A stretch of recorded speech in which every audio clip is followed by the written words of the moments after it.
Hello, welcome, good afternoon to Eastleigh Rugby Club. This is a project for our young rugby ambassadors who are looking at the history of Eastleigh Rugby Club and interviewing various old members.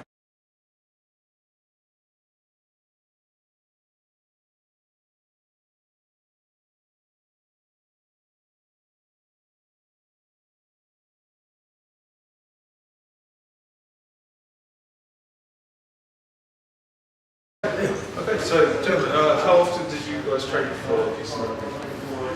Not at all, until I got to about 22. How frequently was it?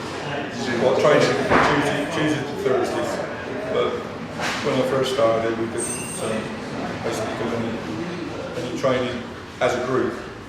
People would turn up and do their own thing, but mostly you just turn up from one Saturday to the next with the wounds and carry on playing.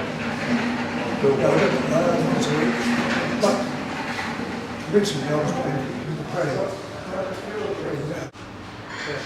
What was the kit like that you played in? Did you have separate training and playing kits, or was it just one? No, you turned up with whatever you wanted to wear.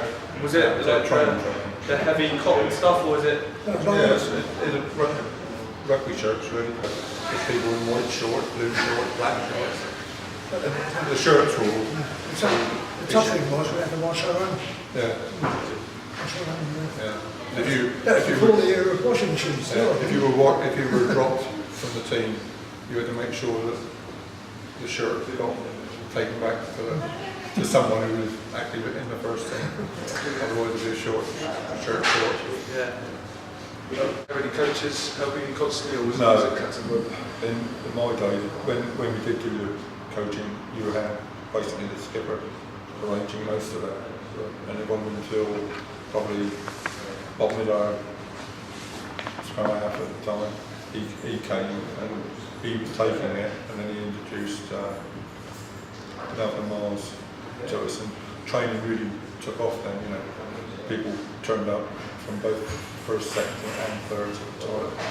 So you did have quite a number there, but yourself, as I say, I didn't really train as such. Do you remember your first game for Eastleigh Rugby Club? Yeah, the first time I put an Eastleigh shirt on, I was 15, and we were playing seventh rugby. I'd never played before. My brother played for Eastleigh, and then his job took him down to Fairham where he lived, but he played for Pompey, and they had a sevens tournament on there. Very much a young man's game. That's right. I used to get sent off at football for being a bit rough. I don't understand that, but anyway. That was but then he just said what to do. Tackle the people. And I can't say I didn't tackle very well, but the following season I was 16 when I started playing, and he used to sit next to me, and he'd go through the laws of the game, all the way to the game. And his words were, if you get that ball in your hands, Nipper, run like Mary out. He said, from one end to the other end. So all you got to do is avoid all the people trying to stop it. And that was it.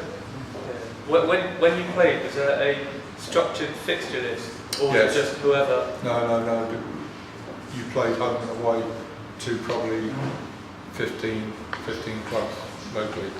And that was as far down as Dorchester, that way, Bognor, that way, and Basingstoke. And was that just friendlies, or was there a sort of league? No. Or was that not? There's no such thing as a friendly rugby match. In those days, if the sides weren't balanced numerically, you lend them one. That's right. I think they do that there, do they? It's a bit too competitive. But we did that down at Hammond. And somebody, when our side kept them up, the thing, they had one more player than we had. And we lent them one, There's no gentlemanly conduct in rugby, I mean, in the old days. It's not too serious. In the old days, you didn't even have enough people to make reserves. You went with 15 players, someone got cropped, and that's it, you played with 14. Substitutes. Well, no, I mean, and then it came in that you could have one for Yeah, replacement injuries and stuff like that. Prior to that, But even then, sometimes, you know, how many do you take? And it's detrimental to the teams below. If you take 3 people, then the three come up from it. And if you only run 2 teams, you ain't got 3 probably to put in it. People work different shifts and stuff like that. So, you know, hopefully, you know, with the clubs getting bigger and bigger, you run a team and you've got enough people to have reserves sort of thing. I think a lot changed when the game became professional. Yeah. I'm sure we used to enjoy our rugby more than they did at Southampton. Because they always look very serious. You don't see many players actually smiling and laughing. No. But we used to, when we had people like Bob Goff, we used to head the ball. And the referee The thing is, you imagine doesn't know what to do. And he had him, I think, eventually for in contact, But, you know, the game has moved on there because it's moved to the point where people are being paid at a higher standard. Even some of the local teams, you know, but going back probably 10, 20 years now, it was always thought that certain clubs locally. But the thing is, no, games are not friendly nowadays because there's something at stake. There's promotion or demotion. But to lose points to someone else becomes a bit serious, I tell you. But I don't think players in my age would be able to handle the hits that are being dished out now, because the players are that much fitter. Yeah, they're a little bit more skillful. What did you guys play your home games? No, when I started, it's Parsons Road, side of Fleming Park, where the hard court is. We used to change in a bit of a ramshackle council hut, and it was splintery floors, so you ended up taking more wood at your feet than you by the end of the day, sort of thing.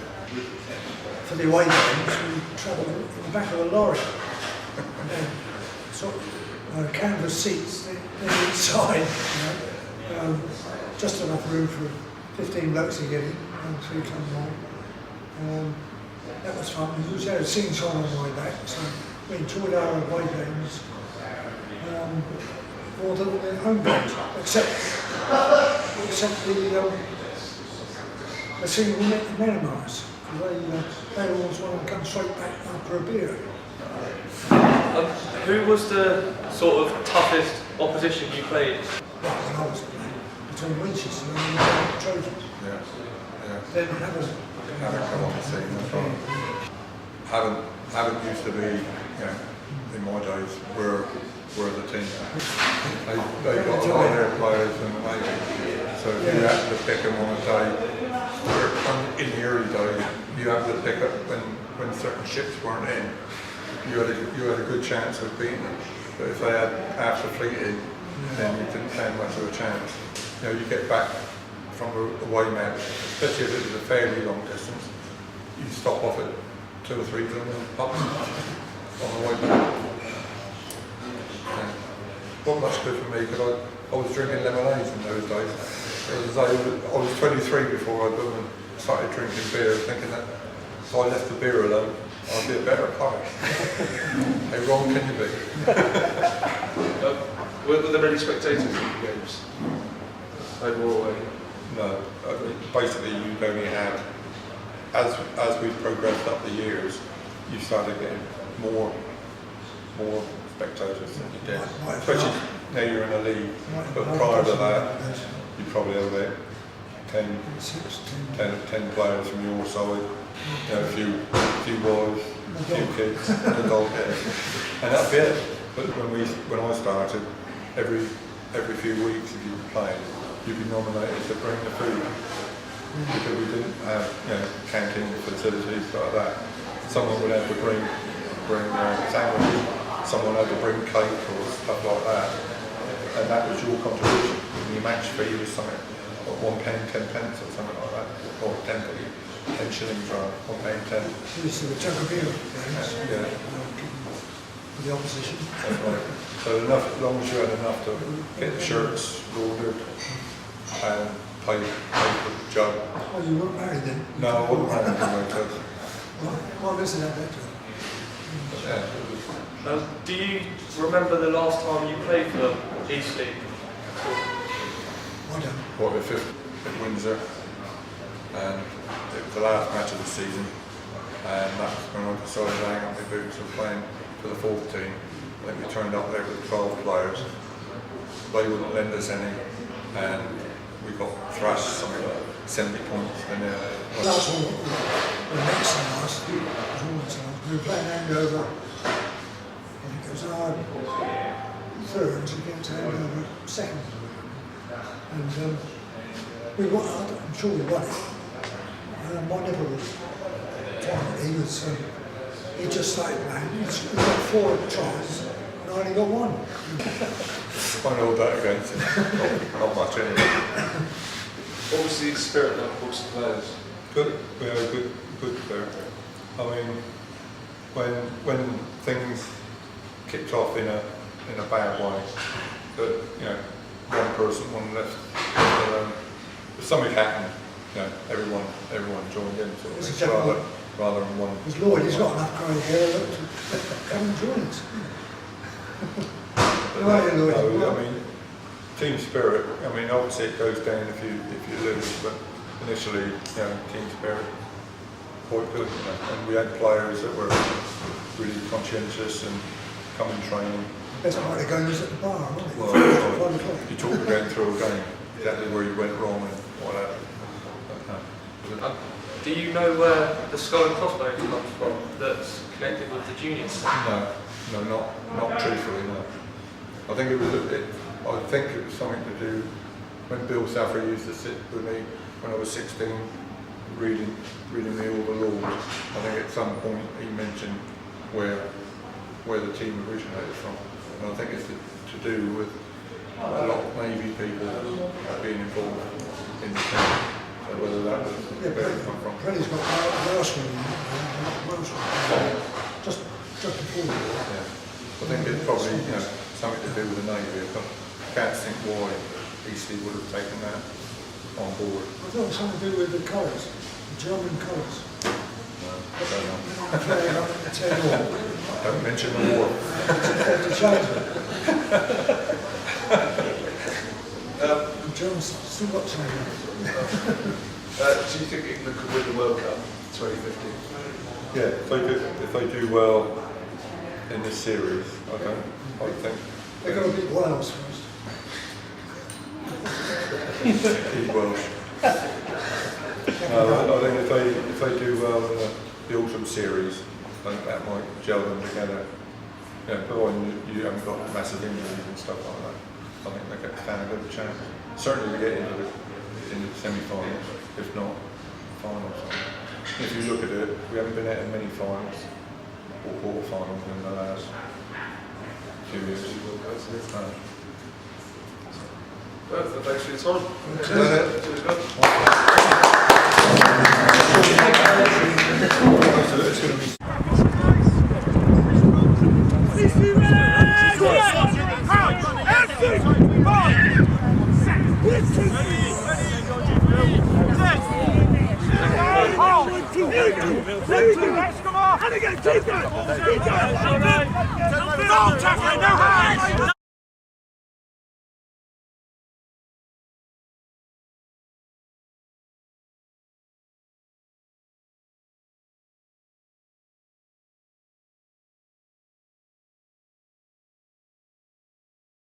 on Thursday. Yeah, well, I didn't have